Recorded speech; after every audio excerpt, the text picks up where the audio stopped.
Am I the jerk for wanting nothing to do with my kids and ex-wife after 2 years of false allegations?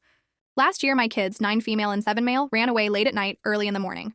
When found by some city officials, they claimed I kicked them out of the house. I woke up the morning of to the cops and CPS knocking on the door. I told my side of the story from what I knew, and they had my now ex-wife tell her side while keeping us separated. The cops claim our stories don't match and end up arresting me. I bail myself out that same day and go live with my parents for a while. I'm dealing with court, scared that I'm going back to jail or prison and that I'll lose my job that I had only been at for a year. A little over a month goes by, and I get a phone call to have a meeting with the CPS woman in charge of our case. My daughter ended up making more allegations against me that did not make any sense to the CPS people, and when they asked her questions, she was unable to give them answers. My son ended up breaking first and admitting the whole thing was made up and that my daughter was the one to orchestrate everything. This reveal led to the charges being dropped and my daughter getting counseling and psychiatric help. For a while, I thought things were good. We were on our way to fix things. I kept trying to get all of us into therapy, both individually and family. I was already in therapy due to this whole situation anyway. My ex kept dragging her feet and it never went anywhere. After some other situations with being displaced due to a natural disaster and me trying to get things packed up in our old apartment, I get told by my ex she wants a divorce, so now I'm having to rush and try to find a place to live, which I did luckily. I will actually move in tomorrow. On the 14th of June, I get served an emergency protection order by the county sheriff's office. I'm told it's because I allegedly hit my son and gave him a concussion while in the grocery store where there are cameras. He had been taken to the emergency room by my ex on the 14th, but this event allegedly happened on the 10th. I had told my ex that due to me having to get this house to rent, along with utilities in my name, adding up to over $2,000, that I wasn't going to be able to pay certain bills this month, but that I'll get them caught up as soon as I can to get everything paid off, and even. I signed for the deposit on the 11th, and the kids had been with her while I did this paperwork and there was no issue. On the same morning, I had taken my kids to the park so they could play and recorded videos of them being silly and having fun. I was talking to my therapist this week and I told her what was going on and how I felt about being around my ex or the children. It's 2 years in a row of false allegations. I want nothing to do with any of them now. I'll pay child support gladly. I had an agreement with my ex before this all happened of paying $1,000 a month, $500 per paycheck, for child support. After all of this, am I the jerk for not wanting to be around the children and my ex after everything gets settled and found out to be lies again? Update 1, almost 1 month later. When I first posted this, I was not in a good headspace and I realized that I wasn't very clear. To be honest, I'm still not in a good headspace, but it's a little bit better. For starters, these false allegations started last year when my kids were 9 and 7. When I said 2 years, I meant calendar years. When I said I spoke to the police about my side of the story last year, I meant what happened the night before the police and CPS showed up at the front door. I had gotten home, spent some time with the kids and my ex, then wife, before giving the kids their melatonin gummies. This was done on an as-needed basis, mainly 2 to 3 times a week at most. After that, I went and took a shower, made myself some dinner, then ate and cleaned up the kitchen before spending more time with my then wife before we both went to bed. Due to a contraction happening when she was being given the epidural, she sleeps better propped up, so she slept on the couch while myself and the kids slept upstairs. The next morning is when I woke up to the cops at the door with CPS. I was charged with child abandonment and arrested. It took over a month for the truth to come out about my kids making this up due to the fact my daughter was saying I was harassing her. The CPS agent conducting the investigation tried to ask more details, and that's when my daughter started crying and admitted she made it up because she couldn't give details. The only reason my daughter even knew what intimacy was is because my ex and I were in the bedroom, and we both thought the other locked the door, and my daughter walked in on us. Moving to now, I don't know how my son got this supposed concussion. We had court again on Monday the 21st, and when the judge asked her, she told him that, after talking with the state trooper, we have decided to not press criminal charges. I asked the judge if there was any evidence that they had about what they're claiming I did, and he told me that since no charges were filed, there's no evidence gathered to give to me. I thought about this since last month, and I made the decision to tell the judge I want the divorce process and this EPO to be over and done with, and that I just want to be left alone. I'm still questioning if this was the right decision or not. I'm just not sure what else I could do. I work 12-hour 5 to 6 days a week. I have no way to take care of the kids, so I can't take them in. Even then, am I supposed to get to the point where the court system says supervised visits aren't needed anymore and just start wearing a body camera around the kids and just be scared all the time? Looking over my shoulder constantly just to make sure that I'm not going to end up in jail again?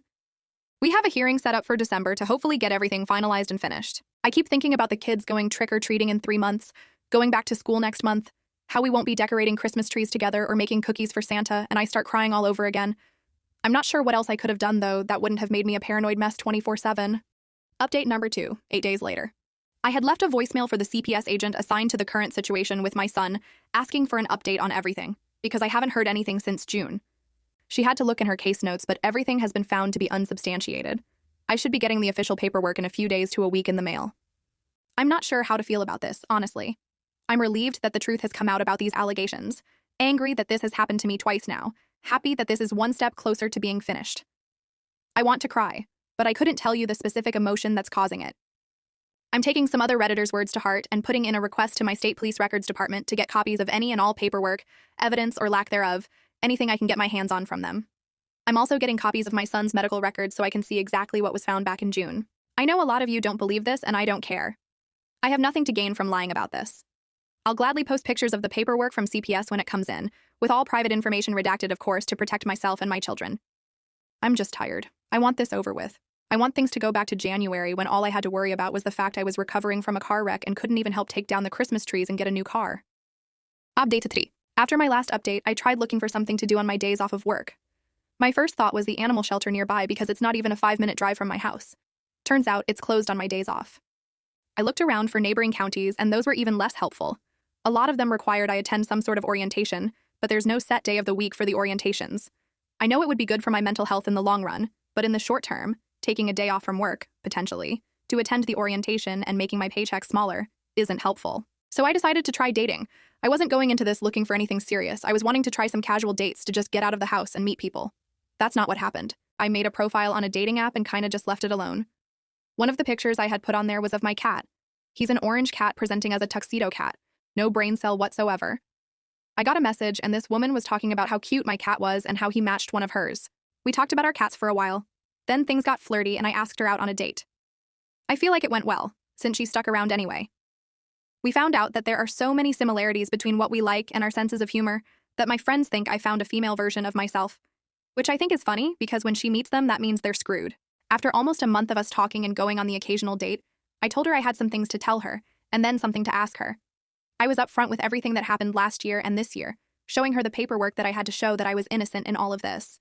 After telling her all of this, I asked if she still wanted to stick around, or if she wanted to walk away and not get dragged into any drama that she could get put through just because of us having a relationship. She hugged me, cried for me, which got me to start crying, and told me that she was sorry I had to go through something like that. Once the two of us stopped trying to flood my house from crying, more myself than her, I asked her if she wanted to make things official between us, and she said yes. I was honestly so scared to tell her about what happened with my kids and ex. I was dead certain that once I told any prospective girlfriend this, they would walk away so that their own lives wouldn't get ruined. But she stayed, and I'm so incredibly grateful for that. We agreed to take it slow so that we don't rush into anything too quickly. I'm not back up to 100%. I'm still scared that something else will happen that will somehow mess my life up even more. I'm scared of the cops showing up at my house with new allegations, even though I haven't done anything. I'm scared of running into my ex or the kids in public just by going grocery shopping and somehow getting arrested over it. Every time I drive home and a sheriff, state police, or city police vehicle comes down towards me or drives by the house, I can feel my anxiety spike. I have cameras up that record my front door, back door, and where I park my car outside my house, and cameras inside that cover my front door and my back door. I have other means of showing my location on my phone and where I've traveled, if I've traveled at all that day. I keep any receipts from shopping or even grabbing something to eat while in town just so I have timestamps of where I've been and when I was there. It's a mess, but I'm doing what I can. I'm looking forward to learning more about my girlfriend that my dingus of a cat helped me meet. I'm looking forward to being able to not live in fear of police. I'm looking forward to being able to live and not just not die right now. I'm still gathering paperwork and what evidence I can about all of this, and sadly I still don't have answers about why this has been happening. I don't know how my son got this supposed concussion. I don't know if my ex is coaching them. I don't know if someone is in their lives because of my ex that is causing all of this. I don't know if I'll get those answers, but right now I'm going to keep searching and fighting for myself until I either can't find anything else or I get answers. Pregnant coworker keeps saying awful things to my terminally ill sister. Hoo boy, this will be short but brutal. My little sister has terminal cancer. She has between 2 to 4 years left. No symptoms yet, so she's still going to work every day. They're a small company of 10 people, no HR department, and one of those 10 is a woman apparently bereft of reason or empathy. This girl is 5 months pregnant and will not stop saying inappropriate things to my sister.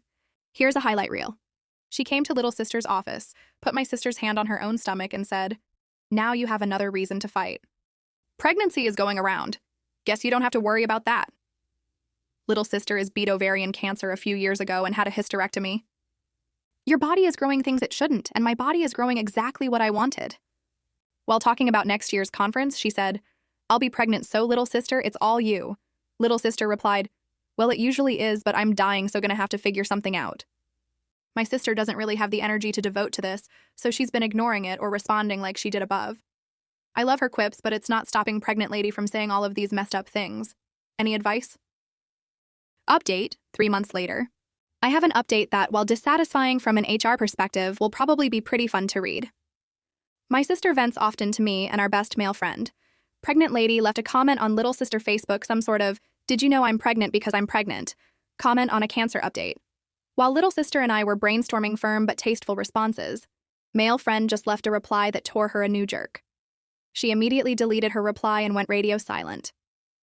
Little sister met with her boss the next morning to get ahead of any potential drama. Her boss actually shrugged and said, "This is what happens when you talk crazy out of church." Did I mention they're in a tiny mountain town?